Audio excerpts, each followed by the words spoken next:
Vamos, mi amor, no lo tomes así. Es que ya no me quieres. Sí te quiero, era una broma.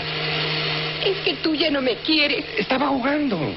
En Philips pensamos que la más moderna de las licuadoras, la TX, debe aguantar todas las pruebas que impone la vida moderna. Bueno, está bien. ¿La licuadora?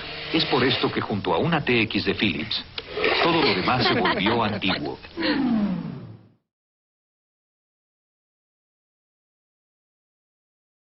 ¿Por qué nuestros abuelos se endeudaron comprando este tipo de electrodomésticos? Como primer motivo, necesidad. Como segundo, mejoramiento de su calidad de vida.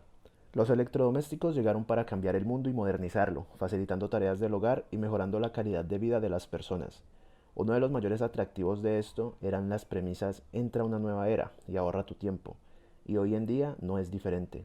Adquirir un air fryer de 500.000 pesos a 6 cuotas se justifica cuando nos ofrecen la opción de freír sin aceites y cuidar de nuestra salud y la de nuestra familia, tal cual lo fue en los años 70, abriendo y explotando un mercado agrícola local, experimentando con nuevo tipo de bebidas, licuados, batidos y comida que podrían obtenerse con este electrodoméstico. En esta época, adquirir electrodomésticos en general se convertía en un privilegio, ya que para las familias de menor ingreso representaba un costo que o no se podían dar o en muchos casos solo se podían dar después de mucho tiempo y esfuerzo. Durante los gobiernos de Misael Pastrana, entre el 70 y el 74, y Alfonso López Miquelsen, entre el 74 y el 78, modernizar Colombia fue uno de los objetivos que el gobierno se había establecido, haciendo apertura de un mercado internacional, iniciando la etapa de proteccionismo en el país. Esto crea entonces una corriente de crecimiento industrial a nivel nacional que está enfocado al crecimiento de las zonas urbanas y dejando un poco de lado, como siempre, las necesidades e intereses de la población rural e indígena. En este caso, una licuadora representaba ese paso a la modernización, y aunque este electrodoméstico estuviera en la escala de elementos prioritarios en el hogar, por debajo de la nevera para conservar los alimentos y la televisión como medio de entretenimiento, cuando se adquiría, este se convertía en parte esencial de la vida de las familias, haciendo falta en caso de daño o pérdida. Es así que un elemento que en priori hace parte del mundo moderno se convierte en un requisito para el mejoramiento de calidad de vida de la cotidianidad. Mejorar la calidad de vida de las personas se convierte entonces en un requisito para un diseñador. Estos proponen soluciones a estos problemas complejos. En este caso se plantea la pregunta: ¿con qué herramientas se puede contribuir al mejoramiento de la calidad de vida de las familias de menos recursos económicos de la época? Aquí es cuando el artículo del diseñador industrial Daniel Gómez, publicado en la revista Proa número 269 de 1977, haciendo una comparativa entre el quehacer del diseño extranjero y el colombiano, nos presenta una posible solución a esta pregunta.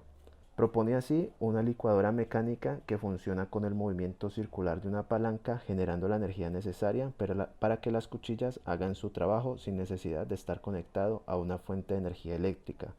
Esta herramienta estaría compuesta por tres partes: el vaso, la base del motor y la palanca. Los materiales propuestos en el desarrollo de esta herramienta fueron en su mayoría plásticos para resolver la durabilidad de un uso más exigente, siendo el vaso de vidrio y la palanca metálica las excepciones. La licuadora presentada para Salvat en 1974 tendría una forma particular en la base. Esta forma de triángulo cortado no permitía que el objeto fuera arrastrado por la fuerza aplicada en la palanca, manteniendo un centro de gravedad cuando ésta estuviera en uso. Soy la abuela de Alejandro Bejarano, me llamo María Brisa Aguirre, tengo 72 años. Teníamos que hacer siempre agua panelita o el café porque no había forma de licuar nada. Personalmente lo hacía, machucaba la guayaba madura, la trituraba y después la batía en un bolinillo. Y así sacaba medio el juguito ahí, la agüita, ¿no? Porque nos salían con mucha pepa o había que colarlo y todo eso. Porque ya antes se dañaban las frutas, que no había formas de licuarlas.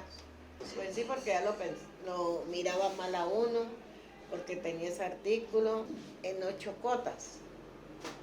Era muy costoso, porque el precio era de 200 pesos y era mi sueldo, prácticamente, ¿no?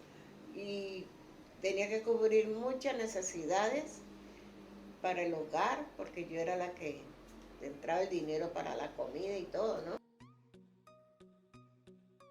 En los años 50, muchos de los electrodomésticos que se vendían en el país se realizaban por intermedio de mayoristas que tenían representación de firmas internacionales. Gracias a la información que nos brindaron nuestros entrevistados y a una intensa búsqueda en internet, hemos logrado identificar algunas de las empresas que distribuían electrodomésticos en la época. Encontramos empresas como J. Grossman, Iván Botero Gómez, Electrojaponesa, Honda, Universal, José Cuartas, Char y Arango S.A. En esta época en Colombia, la tecnología llegaba demasiado tarde y era muy costosa. Un ejemplo de esto es la televisión, que llegó 12 años después de haber sido inventada en los Estados Unidos, y con unos precios muy elevados, por lo cual muchos bancos como el Banco Popular comenzaron a facilitar créditos para que las familias colombianas pudieran adquirirlos. A partir de los 70, diferentes empresas como Singer y Sears importaron máquinas y electrodomésticos.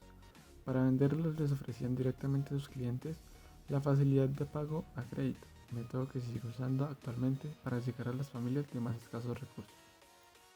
En 1963 aparece la marca colombiana Volvo, que se dedicaba a la fabricación de licuadoras, ventiladores y exprimidores. Esta marca fue muy popular en los hogares colombianos porque eran electrodomésticos de muy buena calidad, eran fáciles de reparar ya que ellos mismos fabricaban los repuestos. Eran únicos en comparación con los electrodomésticos que llegaban del extranjero, ya que estos tenían que pagar aranceles del más del 30% debido al proteccionismo que había en el país. Volvo también se hizo bastante popular, ya que utilizó la publicidad en medios de comunicación como periódicos, revistas y la televisión, en la que aparecían en horarios de 4:30 p.m. a 12 p.m. todos los días en la sección de variedades. Conclusiones. Analizando la interacción con los entrevistados, observamos características que nos ayudan a entender un poco más del contexto histórico de la época de los 70.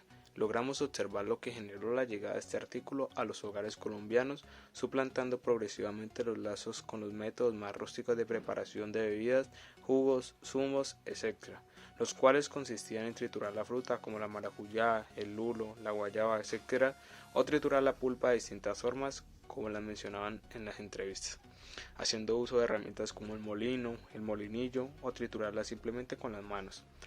También se podía omitir la carga física que requería esta acción y optar por bebidas calientes como el café o la aguapanela.